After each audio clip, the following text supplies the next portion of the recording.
Here's your First Warn Weather Forecast First, sponsored by Anderson Collision Center. Visit driveanderson.com. Temperatures this afternoon were a little bit on the cooler side compared to the last few days when we made our way up into the 50s. Today, not quite there. We only made it up to 43 degrees at the Rockford Airport, and many spots are currently sitting a bit cooler than where they were yesterday by a margin of around 5 or 10 degrees.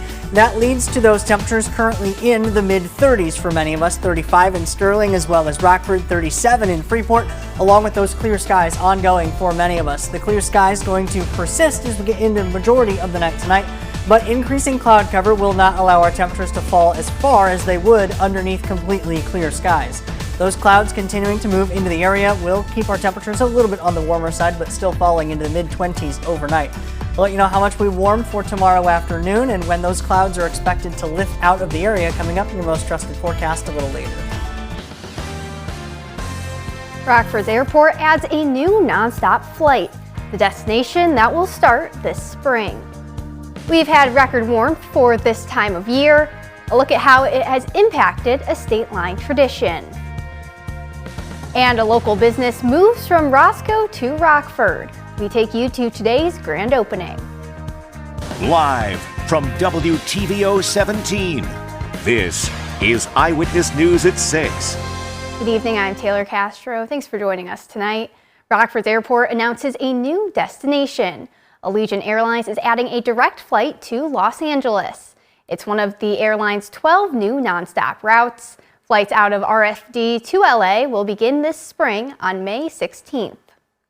Due to unusually warm temperatures, Rockton's Yeti Fest was a little different this year. Blake Dietz went to the Fest's dog mushing demonstration to learn more about sledding without snow. Ready, hike! Warm temperatures didn't seem to deter the high-flying husky sled dogs from enthusiastically putting on a mushing display at this year's Yeti Fest in Rockton. Families came out to Settlers Park for a glimpse and meeting with the sled team. Musher and dog trainer Jason Hassong says no snow allows them to showcase a lesser-known style. What we're demonstrating today, what's called dryland mushing, which is popular the further south you go. It's very similar to the type of hitching you would see on a snow sled when you do have snow, but instead you're running, on a wheeled cart. In this case, mine is a three-wheeled cart similar to a bicycle type of setup. People who love dogs just love coming out and seeing them and getting a chance to pet them and seeing what the sport of mushing is all about. This gives us a chance, and we still, even when we have snow, we'll still bring our three-wheeled rig out to show that, you don't necessarily have to have snow to do it. Hassong hopes his team's demonstrations get others interested in the sport and inspire the next generation of mushers. I met a kid last night who really wants to get into this, so that's definitely up our alley there to want to be able to continue to allow this sport to expand. So not that it's not just something you will see in Alaska, it's something you can see in the Midwest. Which one's your favorite? The dog that licks me. Reporting for your home team, I'm Blake Dietz. A local business opens its doors in a new location. Synergy Collective celebrated its opening in Rockford Shops at Edgebrook. The store was previously in Roscoe.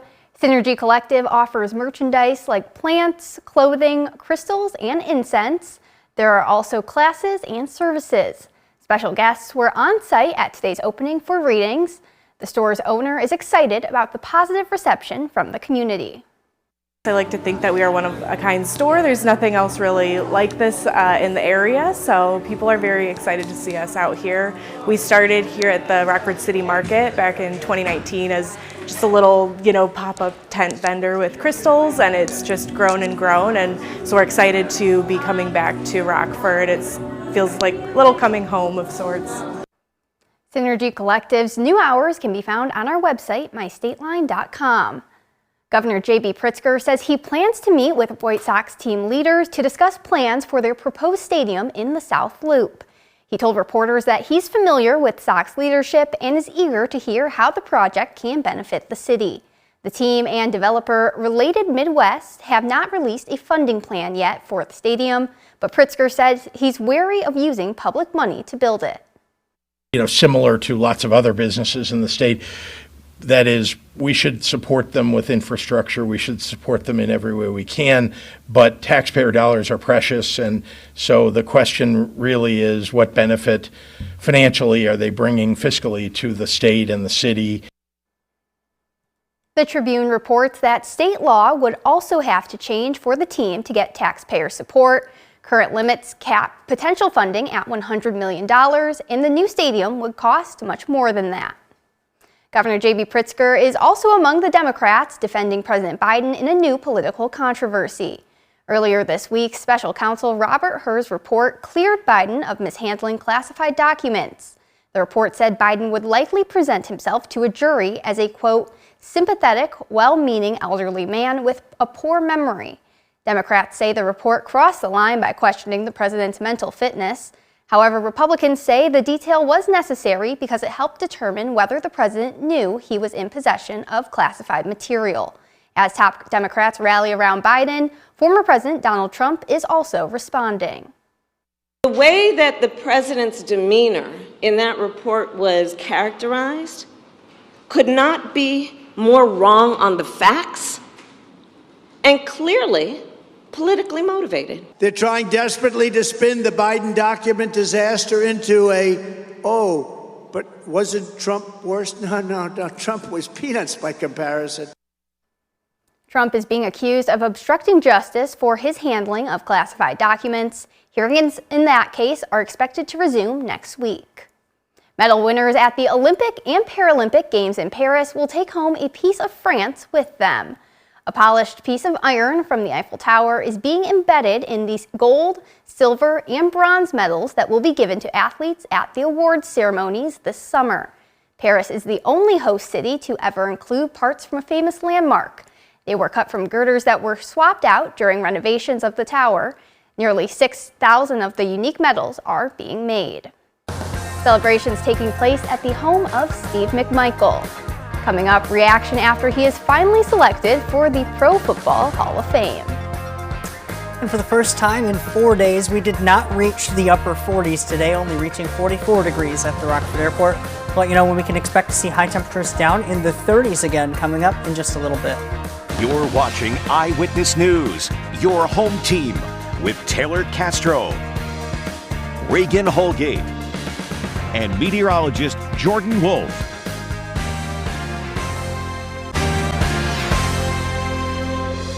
All-Pro Super Bowl champion Steve McMichael, his family, friends, and fans are celebrating. He's heading to the Pro Football Hall of Fame. Alyssa Donovan was at McMichael's home in Homer Glen with more on the push that landed him among the greats. Steve means the world to us. We've waited for this a very long time.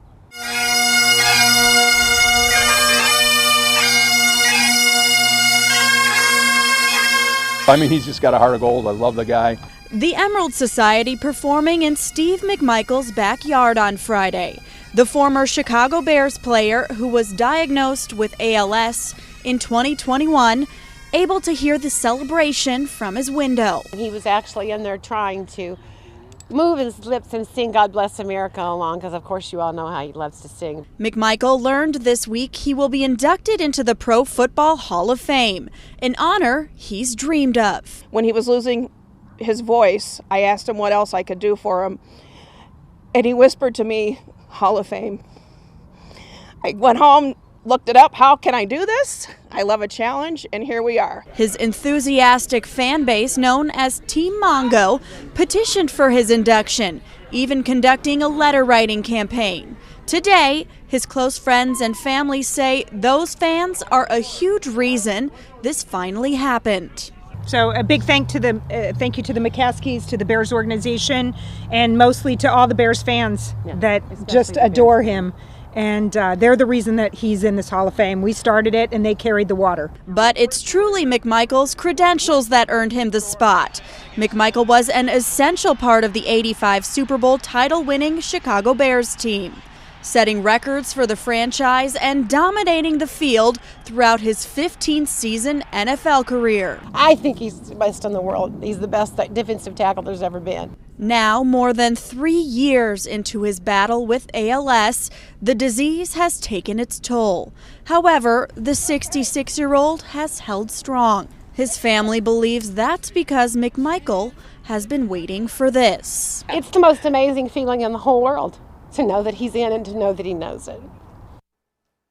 That was Alyssa Donovan reporting. McMichael's family members say they are hopeful that he will be able to attend the induction ceremony in Canton, Ohio in August.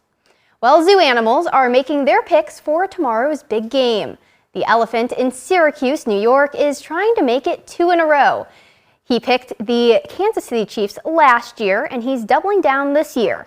The Akron Zoo's red panda Lulu had a tougher decision. She gave the 49ers a look, but she ended up picking the Chiefs as well. Back in Syracuse, a pair of tigers bucked the trend and chose San Francisco. I think maybe they're still upset about the Bills' loss in the divisional round.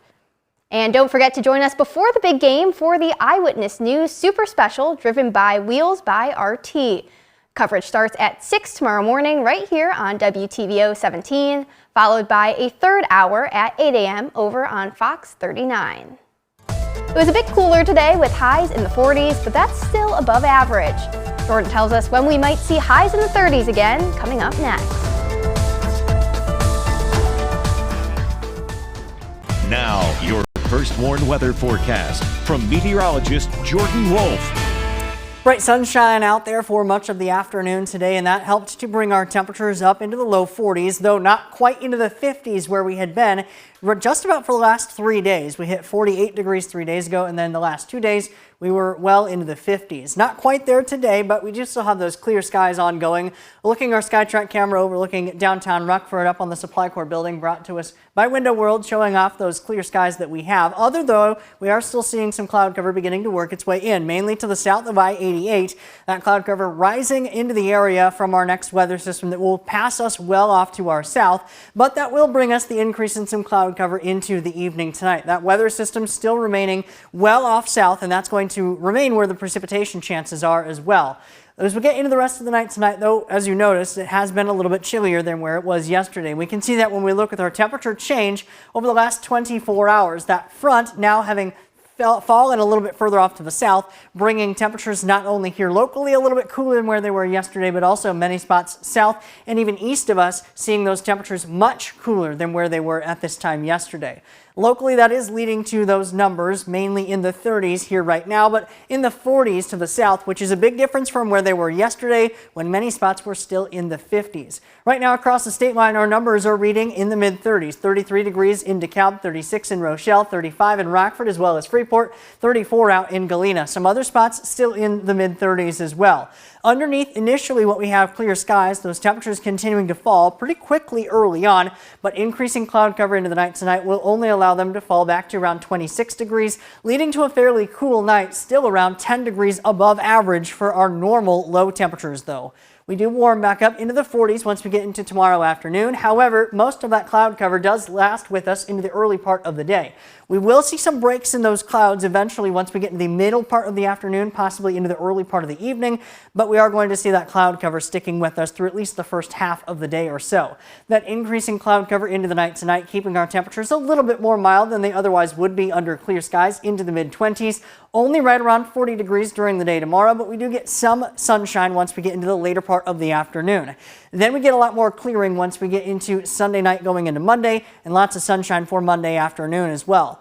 Once we get into the middle part of the week, we do have a little bit of a pattern change coming, and that one weather system that I mentioned earlier is passing us to the south with this cutoff low in the jet stream. This is showing where our winds are in the upper levels of the atmosphere. That cutoff low, I should say, passing us well to the south, and that's going to bring a little bit more of a pattern change locally. Winds will be coming out of the west-northwest aloft, and that's going to funnel a few disturbances into our region, mainly that first one coming in with a very, very subtle wave as we get into Tuesday, followed by a little bit of a stronger one once we get into Wednesday and going into Thursday. Reflecting on that with what we see are precipitation chances, that does bring us a couple of those chances for some rain. That system that I mentioned earlier, cut off low, keeping us to the south, that will not bring us any impacts, but that second wave passing through mainly Wednesday into Thursday brings us some chances for rain and possibly even some snow mixed in as well. Still some uncertainties as that is around 5 days out, but something to keep a close eye on toward the middle of the week. 41 degrees for Sunday, 45 on Monday with a lot more sunshine. Those overnight lows in the 20s as well. And we do see much cooler temperatures back in the 30s once we get toward next weekend. Thanks, Jordan. Reagan's in next with sports. The Fighting Illini took their top 10 ranking on the road this afternoon to face Tom Izzo and the Michigan State Spartans. Now sports with Reagan Holgate. It's always a battle when Illinois and Michigan State get together, and with these two high-powered offenses, today's matchup proved to be no different. The number 10 ranked Illini made the trip to East Lansing for a 1 p.m. tip. Coleman Hawkins drains the three here.